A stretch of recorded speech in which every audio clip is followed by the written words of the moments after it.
Jesus, man. Come on, bro. Why is nobody talking about One Punch Man, bro? I don't want to. This is definitely contains spoilers, but listen, we haven't start One Punch Man yet. Are you trying to rob me? Nigga. Wait, what? Ha! He put his ass to sleep, boy.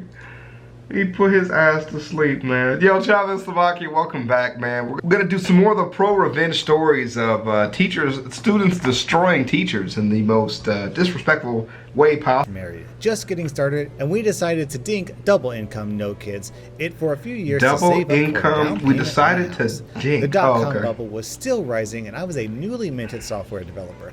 I had an entry-level job for a while, and then got recruited to a new city and a new job that paid 3 times what I was making before. Well, okay. It was an offer too good to pass up. I ran the numbers and it was a no-brainer. By living frugally and saving my entire salary, living off just her income, we would easily have enough in a year to put 20% down payment on a new house. Okay then. We rented an apartment in the new city that was listed for $950. Bro, that's Vegas prices right there. The landlord was a real estate agent who owned a 2-bedroom condo as an investment property. Let's call him Hank Wazowski. Hank Wazowski, really, bro? Hank was a thin, gray, no-nonsense guy. He was pleasant enough, but perfunctory, dry, and had no sense of humor. He made a point of explaining that under no circumstances was he responsible for maintaining the garbage disposal and that it was not included in the rental agreement. All right. And he would not be responsible for fixing it were it to break. All right. He seemed slightly amused by us, a clueless, young, newlywed couple, but I could tell he wanted to rent to us because we were very obviously a safe choice as renters. We filled out the rental agreement and the credit check, and this is where my troubles began. Hank looked hard at the credit application where I listed my job title, software developer, and my income, $75K. For a 23 baby, that looked good. 3-year-old in his second year out of college in the late 1990s, this is a small fortune. Throw in my wife's salary and we were over 6 figures in income, renting an apartment far beneath our means. Like I said, dink is the way to go when starting out. I can't believe how much money you make. Hank must have said this half a dozen times, muttering under his breath. Mind your business, Hank. I explained we were saving to buy a house and that we were only going to stay in the apartment a year. We might stay a few months after the term is over. Would month-to-month be okay after a year? Hank assured us that would be fine. We saw Hank only once during the year, and he again mentioned my salary and how he couldn't believe that's what software developers were making. It was awkward, and I gave a vague reply. Anyway, a year later, we had found a house to buy, signed all the papers, and were making plans to move. The new house wasn't going to be ready until 2 months after our rental lease was up, so I called Hank to ask if we could, as discussed, simply extend the lease by 2 months before moving out. Hank assured me on the phone it would be no problem and he would send over an extension for us. See, so the whole thing in this that just makes you suspicious is that there was nowhere written that you could go month to month. Like in rental agreements in Las Vegas, specifically they say that if you stay for a year and you don't give your 2 months to, you have to give 2 months notice before you leave an apartment here in Vegas. You have to it specifically states that then you will be going on a month-to-month leasing agreement. So like it's not that like the apartment complex cannot kick you out. They just can increase your rent by like an absurd amount. So that's how it works here. The extension arrived in the mail and it included a month-to-month clause and a $500 increase in the rent. I flipped out and called Bro, that is exactly how it works here. It will be at least $500 increase from month to month.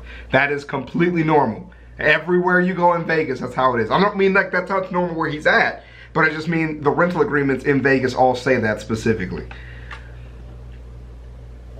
Hank, why are you increasing the rent over 50%? That's too much. That's more than my mortgage is going to be. He was super condescending to me. Rocky Moose, it's what the apartment goes for now. I would be losing money by renting it for less. I tried to reason with him, but it was very clear he knew we could afford the $500, had no choice in the matter, and he was going to screw us over as best he could. Like, he might be a condescending jackass about it, but like I have to make it clear again, because like in Vegas, It won't go up by 50%, like maybe that's a lot, but like if you're paying $950 and then you go month to month, $1,600 for month to month is a very normal amount to pay. So he got angry with me for arguing my point, and I'll never forget his parting words. You don't have to like it, Rocky Moose. You just have to pay it. My wife and I tried to figure out a way to move out early by putting our furniture in storage for a couple of months and crashing with friends, but it just wasn't going to work out. I swallowed my pride and wrote out the check for $1,450 for the extra. Bro, month. that is like literally, like, this is blowing my mind that this is in here, because I'm trying to figure out what it's like in other places. Everywhere we've been, this is exactly what they tell you if you're not under contract. A month later, I wrote a similar check, and then we moved out.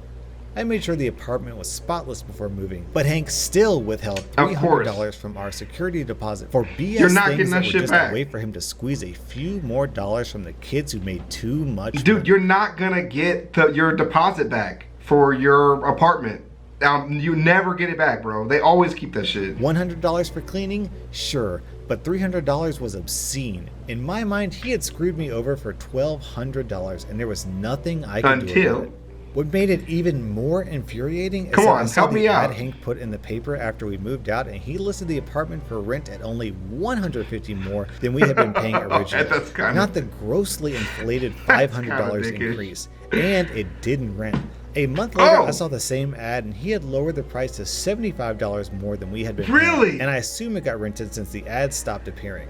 Fast forward about 5 years. Life is good. The house is good, we have a baby, and even though the dot-com bubble has burst, I'm still employed. That's pretty good. Out of the blue, I overhear one of my coworkers, Phil, a senior developer, talking to the guy working the reception desk.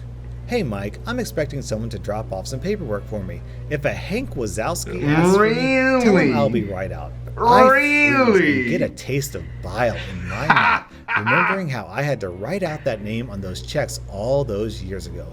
There's no way it's the same guy, right? I walk over to Phil, who's still by the reception desk. Phil, I say, how do you know that name, Hank Wazowski? Phil explains that Hank is his real estate agent. I bought my condo through him several years ago. I'm selling my condo now so I can buy a house. So I'm going to ask him to be my agent again. Do you know him? He's a dick! I tell Phil that I used to rent an apartment from Hank and describe what he looks like. Phil confirms the description. It's the same guy. Wow, small world, right? And on cue, right then, the front door to the office opens and in walks Hank Wazowski. I stare in disbelief. He's carrying a folder of papers and doesn't recognize me. Phil and Hank shake hands and they talk for a few moments. I stand there silently, wondering what to do. Phil finally says, Hank, this is my friend Rocky Moose. I think you may have already met. Yes, hello Hank, good to see you again. My wife and I were your tenants a few years ago on Blank Street. Remember that software developer who rented for a year saving to buy a house? Well, this is where I work. Here. With Phil. Like letting you know, like, I do all of this shit. Hank's eyes indicate he now remembers me, and he's starting to put it all together. We shake hands and he says, yes, of course he remembers, and asks how we're about being a dick about that increase? You remember that shit too? Oh, we're just fine. Thanks for asking. Phil says that you're his real estate agent. Small world. Get ready for that taste. Hank nods pleasantly. He still doesn't remember the details of our last But it don't matter. It matters that you do. The details is where it's at. He could have kept the price and been nice about it. He explained the reason why he needs the money and maybe tried to work with you a little bit, decreasing it for you to make you feel better. He said you don't have to like it. Well, here is me not having to like it, Wazowski. I do some quick math in my head. This is the early mid-2000s. The real estate market is very strong and easy money for any agent. The crash of 2008 is still a few years in the future. I start to think out loud. Selling the condo for around $150,000 to $200,000, and you're looking at houses in the $500,000 range. So that's $650,000 to $700,000 in total transactions. An agent getting 3% on the sale. This shit going bad for our homie, bro. He about to lose some money. Don't you be mean to people if you don't have to, bro. Around $20,000 for his trouble. That's a good commission for an agent, isn't it? Hank's eyes flash, and I can tell he remembers everything about me now. Too late to apologize, man. Phil is surprised at my passive-aggressive tone. I am enjoying the uncomfortable silence. Hank deflects my question, saying it's complicated, and tells Phil to send back the papers as soon as possible. Complicated. He shakes hands with Phil, looks at me, nods, and goes to leave. It was really good seeing you again, Hank, I call behind him. He exits the building. As the door is still shutting, I say a bit too loudly so that Hank can hear, Phil, don't sign anything just yet. I have a story to tell you. You know how we're good friends? You know how I'm doing well now in life, but I wasn't always. And that's the guy who made it hard for me. Phil looks at me and says, Rocky, what was that all about? He looks pissed and confused at my behavior. I tell Phil the whole story, the rent, the $500 increase, the security deposit.